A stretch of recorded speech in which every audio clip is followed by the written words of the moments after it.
The first round of transfer portal visitors came into Columbia this past weekend for South Carolina, and so far, there's been no public commitments. Should Gamecock fans be worried about this? You are Locked On Gamecocks, your daily podcast on the South Carolina Gamecocks, part of the Locked On Podcast Network, your team every day. Hello, Gamecock Nation, and welcome back to the Locked On Gamecocks podcast. I'm Andrew Lyon, the host of this podcast, and also a staff writer for Gamecock Digest over on SI.com. Thank y'all so much for making the Locked On Gamecocks podcast your first listen or watch for your team here today. We are free and available both on YouTube and wherever you get your audio podcasts daily. Today's episode is brought to you by Prize Picks. Go to prizepicks.com/LockedOnCollege and use code LockedOnCollege for a first deposit match up to $100. Daily fantasy sports made easy. Okay, so we are officially 1 week into the undergraduate transfer portal cycle here in the month of December, and I believe that's going to carry all the way into January the 3rd this next month. But that means that this past weekend, that Shane Beamer and the South Carolina Gamecocks had an opportunity to host several key targets here in Columbia on official visits. And to this point, outside of one welcome home tweet that's been posted by Shane Beamer, there have been no public commitments made by any of these guys in this group. And so there are a lot of Gamecock fans that maybe are feeling a bit impatient, maybe they're a bit concerned about that. And I would say that for the most part, you shouldn't be worried, but it is also fair to be a little bit concerned about the fact that there's been no public pledges made so far. I'm going to kind of break it down on both fronts here in the next few minutes. So let's start off with some of the reasons why you shouldn't be worried about the fact that there's been no public pledges made by these transfer portal targets so far for the Gamecocks. Let's look back to the 2023 offseason, this past December. That transfer portal window started on December the 5th. South Carolina, this past portal cycle, did not get any official commitments from anybody until December the 18th. That was 13 days after that transfer portal window had officially begun. So far, as I mentioned earlier, we're only 1 week into this cycle. So if we're going to base this off of last year and how sort of those events went down, admittedly, we probably should not expect a bunch of these guys to make their decisions until a few days down the road, maybe even going into the latter portion of this upcoming weekend. Another thing that I know Gamecock fans are worried about is the fact that Arkansas running back Rocket Sanders and Texas A&M defensive lineman LT Overton, the two biggest names by far out of the group that did arrive in Columbia this past weekend, neither of those guys have made a decision in favor of the Gamecocks. And that is to be expected based on what is happening nationally right now, because so far, at the time of this recording, only 16 four-star transfer prospects per On3 Sports have actually announced a commitment to a specific school. And obviously, there's way more than 16 four-star and or five-star guys that are in the portal right now. So a lot of these guys of Rocket Sanders and LT Overton's caliber, they're not making a very quick decision. At least as of right now, they're taking everything into account.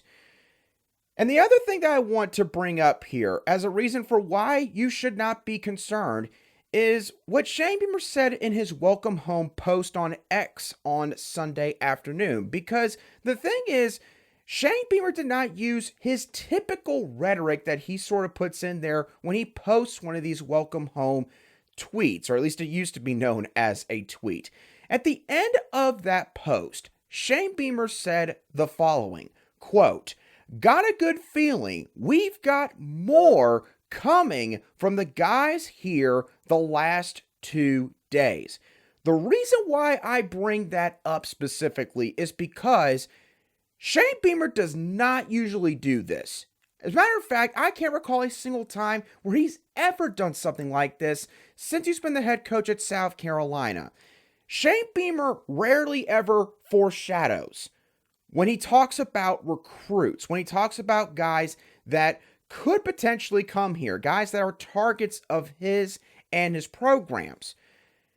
But Shane Beamer, he also likes to say that, he's not a guy that is going to try to mislead reporters and or the fans. He's not that kind of football coach. And so, taking his word for it, when he says something like this in that kind of a post for everybody to see and potentially bookmark if, for whatever reason things go sideways and it doesn't pan out that way, I have to feel that this is a pretty big sign that Shane Beamer's very confident that South Carolina is going to get their share of guys out of the group that just came to Columbia over the past couple of days.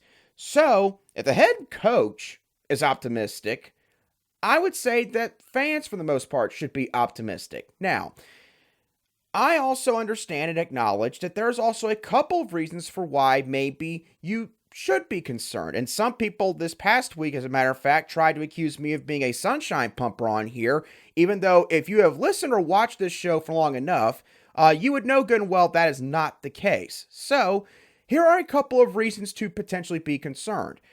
When looking back once again to this past offseason, when South Carolina was recruiting transfer portal targets this past December, 6 of the Gamecocks' 7 portal acquisitions from the 2023 cycle committed coming off of the heels of their official visit to Columbia.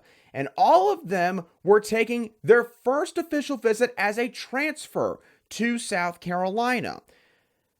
5 of those guys committed on the Sunday exiting those official visits. The 2 guys that did not do that were Trey Knox and Joshua Simon. Now, acknowledging that, there is one final counterpoint to bring up here, and that is the fact that the guys that did wind up committing to South Carolina this past portal cycle, they were all in the portal for an average of 14.2 days, essentially exactly 2 weeks. So, you look at a lot of these guys that came to South Carolina this past weekend. Rocket Sanders, North Carolina running back Elijah Griffin, Coastal Carolina wide receiver Jared Brown, LT Overton from Texas A&M, Jaden McGowan from Vanderbilt, Tyler Neville from Harvard. Outside of Tyler Neville, a lot of these guys literally enter the portal in the early portion of last week. So, using the timelines from last season, if that is any indication, the best advice that Gamecock fans can take right now is to be patient. And I understand that Gamecock fans right now are just scrounging for something positive on the football front. Because obviously, again, you end the season the way you do. You lose a couple big names to the portal. Only a couple, but still nonetheless a couple decent contributors. And you want to see some guys buy into what Shane Beamer is still trying to accomplish here. Guys that would clearly make an instant impact should they come to South Carolina. But, as the old saying goes, good things come to those who wait. And I don't have anything solidified to give y'all right now in terms of, what could happen with these guys. But, again, I think that you should still feel optimistic that most of these guys will wind up Gamecocks. You just got to give it a little bit more time before that takes place. Now, again, Shane Beamer did post one welcome home tweet or post this past weekend, and it seemed to kind of coincide with some predictions made by another big-time website here on the Columbia beat, and those predictions were for junior college defensive tackle Jerome Simmons. So, what could Jerome Simmons bring to South Carolina? Why would he be a significant get for the Gamecocks along the defensive line should he eventually make his commitment to the Gamecocks? We're going to dive into that in just a couple moments right here on Locked On Gamecocks. Today's show is brought to you by eBay Motors. Passion, drive, and patience is what brings home the winning trophy and also what keeps your ride or die alive. eBay Motors has everything you need to maintain your vehicle and level it up to peak performance. From superchargers and roof racks to exhaust kits and LED headlights, whether you're into speed, power, or style, eBay Motors has got you covered. With over 122 million parts for your number one ride or die, you'll always find exactly what you're looking for. And with eBay Guaranteed Fit, your part is guaranteed to fit your ride every time, or you'll get your money back. Because with eBay Motors, you're burning rubber, not cash. With all the parts you need at the prices you want, it's easy to turn your car into the MVP and bring home that win. Keep your ride or die alive at ebaymotors.com. Eligible items only, exclusions apply. eBay Guaranteed Fit is only available to U.S. customers. Welcome back to this Monday edition of the Locked On Gamecocks podcast, where we cover your South Carolina Gamecocks every single day. And as always, a big thank you to each and every one of you everydayers who make the Locked On Gamecocks podcast your daily choice for South Carolina Gamecock sports coverage. Now, out of all the visitors that South Carolina had in town this past weekend, not all of them were from the transfer portal. The Gamecocks also hosted a junior college prospect by the name of Jerome Simmons. Jerome Simmons currently plays at Highland Community College, I believe somewhere out in the Midwest. And he's rated as one of the better junior college prospects in the country. 24/7 Sports has him rated as a 4-star prospect. And I believe the composite ranking has him slotted as the 15th best junior college prospect in the entire country. And the reason I bring his name up is because, one, he did visit South Carolina, but two, on Sunday, there were 3 24/7 Sports crystal ball predictions put in by thebigspur.com, which is the 24/7 Sports affiliate that covers South Carolina, and they all were for Jerome Simmons. And also, Gamecock Digest recruiting insider Fisher Brewer, he also currently feels confident in the Gamecocks' position when it comes to Jerome Simmons' recruitment. So, we're not going to talk about Jerome Simmons, the player, right now because, again, as of this current moment, he is not a part of their 2024 recruiting class. But let's say Simmons does wind up a Gamecock at the end of the day. Why would he be a good get? Well, there's a couple of different reasons. One, South Carolina, they need depth in the worst way on the defensive line, especially when it comes to guys that could be playing on the interior. I say it like that because, again, this defensive scheme right now, I would have to say, is in flux. We don't know what we're going to get yet out of South Carolina's defense this next year when it comes to a play calling standpoint. Is it going to still be a 4-2-5 defense? Are they going to transition to a 3-3-5 defense? Are they going to do something even more drastic and maybe go to a 3-4 defense? We don't know quite yet. But because of that, because of those questions, South Carolina, they need more guys that can play along the interior defensive line. And as of right now, really truthfully, the only guys that they have along or in that position group that are proven are Alex Boogie Huntley, Nick Barrett, TJ Sanders, and Tonka Hemingway. And if you say South Carolina's going to be playing a 3-3-5 scheme next year, well, 3 of those guys are automatically going to be playing in the starting lineup. And then you have Nick Barrett as a backup, likely nose tackle right behind Alex Boogie Huntley. So you combine that with the fact that South Carolina has no 2024 defensive line commits right now, thanks to Kirby Smart in Georgia.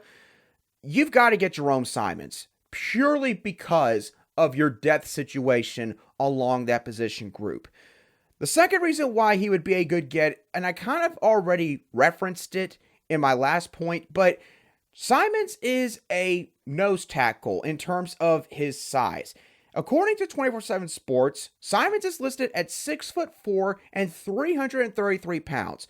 There's your one tech right there. I should say your zero tech. Head up over the center. South Carolina, in terms of the size archetypes that they have along their defensive line, they've only got one defensive lineman that can handle that responsibility right now, and that is Nick Barrett. Now, Alex Boogie Huntley does a admirable job of playing that nose tackle role when he is in the game as a 3-3-5 nose tackle.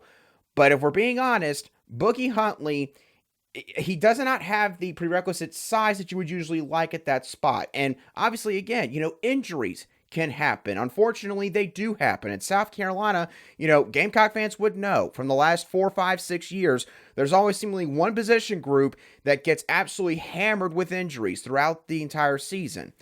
So, for that reason, you need to have bodies there. And Jerome Simmons, not only would he be another body, but he would be another nose tackle type that you could plug into the middle if some guys in front of him maybe go down. The last reason why he would be a good get is he's a South Carolina native. And I don't necessarily say that just because of his roots, because obviously, unfortunately, with the transfer portal and the way things are set up now, that does not matter quite as much as it used to. I hate to say it like that, but it's the truth. But the reason I do bring that up is because a lot of these guys on the defensive line, especially these veterans, they're from the state of South Carolina. And so when it comes to something that is just as important but doesn't get talked about as much in terms of getting to know the other players in the locker room, sort of integrating into that position group, Simmons is not going to have any issue with that because he is from Bamberg. Alex Biggie Huntley's from Columbia. TJ Sanders is from Marion. Tonka Hemingway is from Conway. Elijah Davis, he's also from the state of South Carolina. So he's got a lot of guys who are going to be able to relate to him on a deeper level, culturally speaking, and how they were brought up compared to some of these other guys that are a part of that position group. And that doesn't mean that, they can't relate at all to Jerome Simmons, but to have guys that kind of fit a similar situation in terms of how they were brought up, that can be very, very important when it comes to a guy like Simmons, again, joining a new team, and therefore also having a whole new group of teammates that he's got to get to know better as soon as he gets to Columbia. That is if, of course, he commits. Don't know that yet, but as of this current moment, things do look good on that front. And so again, this is without going into his game. He would bring depth along the offensive line. He is a nose tackle type when it comes to his size, and he's from the state of South Carolina, so there would be automatic camaraderie, and I think that he would be able to form relationships and friendships very quickly with some of these veteran guys in this group. Now, we're going to take things back to the portal guys that were here in Columbia this past week in a couple moments as I rank some of the guys that I think would be the biggest gets for South Carolina should they commit to the Gamecocks at the end of their recruiting process. We'll go through that ranking in a little bit more detail in a couple moments right here on Locked On Gamecocks. Today's show is also brought to you by Prize Picks. Prize Picks is really simple and easy to play. All you gotta do is, first of all, sign up and join Prize Picks, and then you can select from 2 to 6 athletes from any team, any given sport. And what you have happen is they're given projected stat lines by the folks over at Prize Picks, and all you gotta do is say whether or not they're gonna go more than or less than their projected stat line for their upcoming game. Pretty simple, right?